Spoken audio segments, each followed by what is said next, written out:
Good morning, dear children. Welcome back in today's online class at Tatakem DAV Public School, Mithapur. Mrs. Ilagokani here. बच्चों, आज से आपको नैतिक शिक्षा मैं पढ़ाया करूँगी, ठीक है? तो आइए शुरू करते हैं लेसन नंबर 7। लेसन नंबर 6 तक आपने पिछली वीडियोस में पढ़ लिया है ना? So today will start lesson number 7 जिसका नाम है सृष्टिकर्ता। आप अपनी अपनी नैतिक शिक्षा बुक निकालिए, उसमें से लेसन नंबर 7 ये वाला सृष्टिकर्ता पार्ट ओपन कीजिए।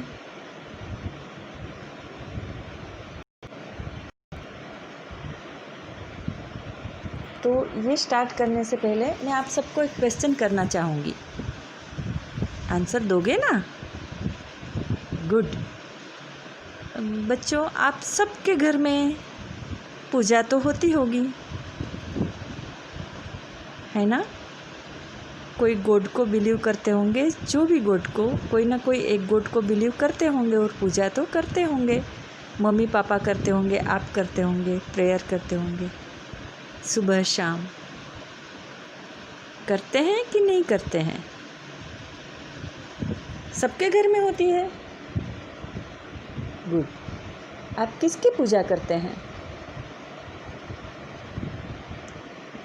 गॉड की। Very good. आपने गॉड को कभी देखा है क्या? ईश्वर को देखा है कभी? नहीं देखा, तो भी आप पूजा करते हैं उसकी। क्यों? क्योंकि आप बिलीव करते हैं कि गॉड है ना? कहाँ है God? Very good. God is everywhere. God हर जगह पर है, कण कण में है, क्षण क्षण में है। हर एक मनुष्य, पशु, पक्षी, छोटे छोटे जानवर, सभी में गॉड हैं। तो आप ये मानते हैं, इसलिए आप पूजा पाठ करते हैं, याद करते हैं गॉड को, है ना? तो मतलब आप सब आस्तिक है। आस्तिक यानी कि ईश्वर है ऐसा मानने वाला, ठीक है? तो आइए, ऐसी ही कुछ बातें इस पाठ में की गई है, कुछ सिखाया गया है हमें। देखते हैं क्या है इसमें, ठीक है? तो मैं इस पाठ का पठन करती हूँ, आप ध्यान से सुनिएगा और मेरे साथ पढ़ने की, रीडिंग करने की कोशिश कीजिएगा। पाठ 7, सृष्टिकर्ता। सृष्टिकर्ता यानी कि दुनिया को बनाने वाला। सृष्टि यानी दुनिया, ब्रह्मांड, उसको बनाने वाला। ऋतु और ऋता समवयस्क हैं। समवयस्क यानी सेम एज की हैं। एक ही नगर को, एक ही मोहल्ले में पास पास रहती है। ये दोनों एक ही सिटी में रहती है, शहर में, और एक ही मोहल्ले में, उनका मोहल्ला भी एक ही है, एक ही आसपास ही रहती है। दोनों नेबर है। दोनों विज्ञान की छात्राएं हैं। 10th के बाद जैसे हमें सिलेक्ट करना पड़ता है ना स्ट्रीम, कॉमर्स में जाना है, साइंस में जाना है, आर्ट्स में जाना है, इसी तरह ये दोनों ने साइंस लिया है, तो ये साइंस की स्टूडेंट्स हैं। कक्षा भी समान है, किंतु दोनों के कॉलेज भिन्न हैं। दोनों की कॉलेज भिन्न है, मतलब स्कूल एक नहीं है, कॉलेज एक नहीं है। ऋतु राजकीय कॉलेज में पढ़ती है और ऋता डीएवी कॉलेज में पढ़ती है। ऋतु है वो गवर्नमेंट कॉलेज में पढ़ती है, पर ऋता डीएवी कॉलेज में, जैसे हमारी डीएवी स्कूल है वैसे डीएवी की बहुत सारी स्कूल्स और कॉलेजेस हैं, उसमें पढ़ती है। राजकीय कॉलेज में छात्र संघ के चुनाव अभियान में साम्यवादी दल के गहन प्रचार ने ऋतु को नास्तिक बना दिया है। ऋतु जो गवर्नमेंट कॉलेज में पढ़ती है, वहाँ छात्र संघ के चुनाव का अभियान है, उसमें साम्यवादी दल के गहन प्रचार ने, जैसे जब भी ये इलेक्शन होता है तब प्रचार होता है ना, वैसे ही ये साम्यवादी दल नामक एक पार्टी है, पॉलिटिकल पार्टी, उसके प्रचार ने ऋतु को नास्तिक बना दिया है।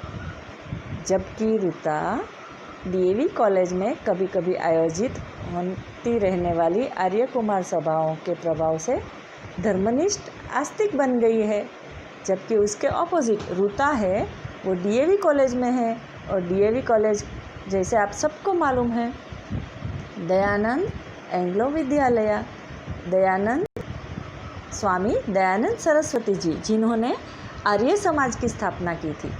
आर्य समाज है वो बच्चों मूर्ति पूजा में बिलीव नहीं करता, पर वो बिलीव करता है ईश्वर हैं, ईश्वर सब जगह है।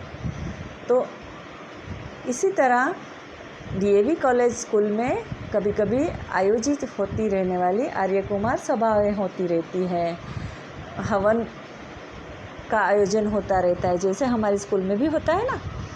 इसके कारण वो धर्मनिष्ठ और आस्तिक बन गई है, ईश्वर में मानने वाली। आस्तिक यानी कि ईश्वर को मानने वाली, जैसे आप सब मानते हैं, है ना। आप बोले ना, हाँ, सबके गॉड अलग अलग मानते हैं। कोई जीसस को मानते हैं, कोई भगवान को मानते हैं, कोई गीता का पठन करते हैं, कोई कुरान का पठन करते हैं, कोई अल्लाह को मानते हैं, है ना। पर ईश्वर हैं, ईश्वर एक ही है। तो मतलब आप सब आस्तिक हैं, उसी तरह ऋता भी आस्तिक हैं। विचारों तथा भावों की इस विपरीत दिशा के होते हुए भी दोनों की मैत्री में किसी प्रकार की न्यूनता नहीं आ पाई है। इस तरह दोनों के विचार अलग, एक आस्तिक है, एक नास्तिक है, एक पॉलिटिकल पार्टी का प्रचार प्रसार करती है, तो एक डीएवी में आर्य समाज को फॉलो करती है। फिर भी उन दोनों की फ्रेंडशिप में कोई कमी नहीं आई है, फ्रेंडशिप उनकी उतनी ही स्ट्रॉन्ग है। ऐसा ही होना चाहिए, है ना बच्चों। फ्रेंडशिप कैसी होनी चाहिए? स्ट्रॉन्ग होनी चाहिए। वे पूर्ववत एक दूसरे से मिले बिना बेचैन रहती है। वो एक दूसरे के रेगुलर ना मिले अगर, तो वो बेचैन हो जाती है, मिलना ही होता है। और मिलने पर छेड़खानी भी करती है, और किसी के रूठ जाने पर दूसरी उसे प्यार से मनाती भी है, जैसे हर फ्रेंडशिप में होता रहता है, किट्टा बुच्चा, है ना। उसी तरह एक रूठता है तो दूसरा मना लेता है, ऐसे ही फ्रेंडशिप स्ट्रॉन्ग होती है ना। एक दूसरे की हेल्प करना, समय आने पर हेल्प करना, ये सारी चीज़ों की वजह से तो फ्रेंडशिप बनती है और स्ट्रॉन्ग भी होती है। ऋता अब प्रातः सायं संध्या करने लगी है। ऋता है अब तो प्रातः यानी सुबह, सायं यानी शाम को, दोनों टाइम संध्या करने लगी है। हवन करने भी बैठती है। ऐसे समय में यदि ऋतु उसे मिलने जाती है तो ऋतु को उसके उठने की प्रतीक्षा करनी पड़ती है। इतना ध्यान से वो सारी चीज़ें करती है कि जब ऋतु उसे मिलने आती है उसके घर, तो उसको प्रतीक्षा करनी पड़ती है। वो अपना हवन वगैरह जो भी पूजा करती है वो ख़त्म होने के बाद ही वहाँ से खड़ी होती है। एक दिन ऋता हवन कर रही थी, अतः ऋतु को उसके उठने की प्रतीक्षा देर तक करनी पड़ी। एक दिन ऐसा हुआ और ऋतु को ज़्यादा देर तक वेट करना पड़ा। हवन के पश्चात ऋता ने अपनी सखी का स्नेहपूर्वक स्वागत किया। जैसे ही हवन ख़त्म हुआ, ऋता ने अपनी प्रिय सखी ऋतु का बहुत प्यार से वेलकम किया, स्वागत किया। घर बाहर तथा पढ़ाई लिखाई का हालचाल पूछा। ऋतु ने सब कुछ बताया और फिर एकाएक कहने लगी, अचानक से वो कहने लगी, क्या कहने लगी? तुम्हें इस तरह समय नष्ट करने का शौक़ क्यों पैदा हो गया है? वो ऋता को बोलती है कि इस तरह तुम्हें अपना समय बर्बाद करने का, नष्ट यानी बर्बाद करने का शौक़ क्यों पैदा हो गया है? साइंस के विद्यार्थी के पास नष्ट करने के लिए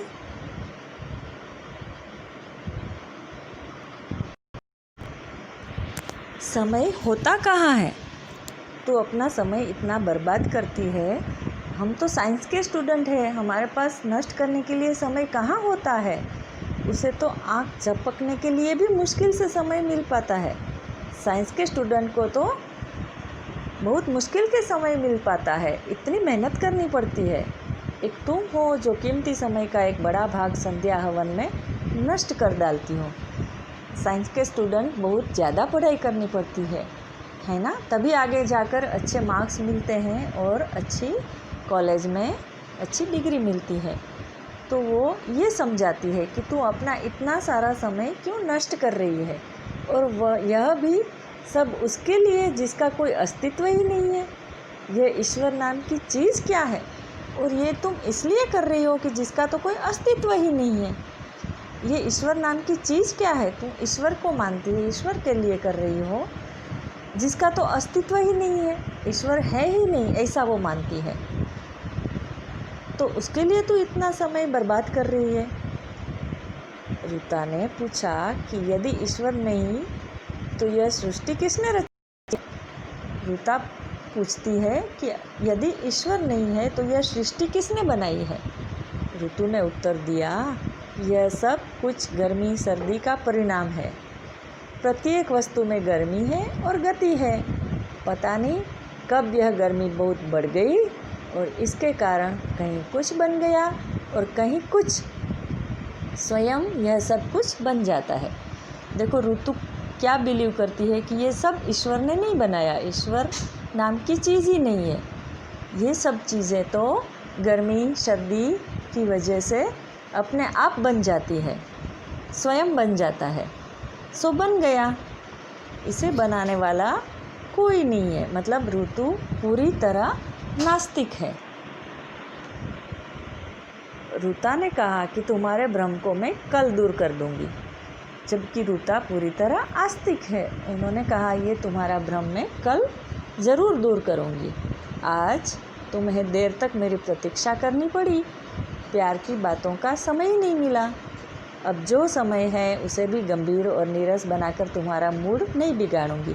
मैं आज इसके बारे में चर्चा नहीं करूंगी क्योंकि आज वैसे भी तुम्हें मेरे लिए बहुत प्रतीक्षा करनी पड़ी, तो अच्छी अच्छी बातें करने का समय नहीं मिला। इसके बाद उन दोनों ने कुछ बातें, कुछ उछल कूद और कुछ छेड़खानियाँ की, जैसे हर फ्रेंड करते हैं, है ना। कुछ खाया पिया, फिर ऋतु अपने घर चली गई।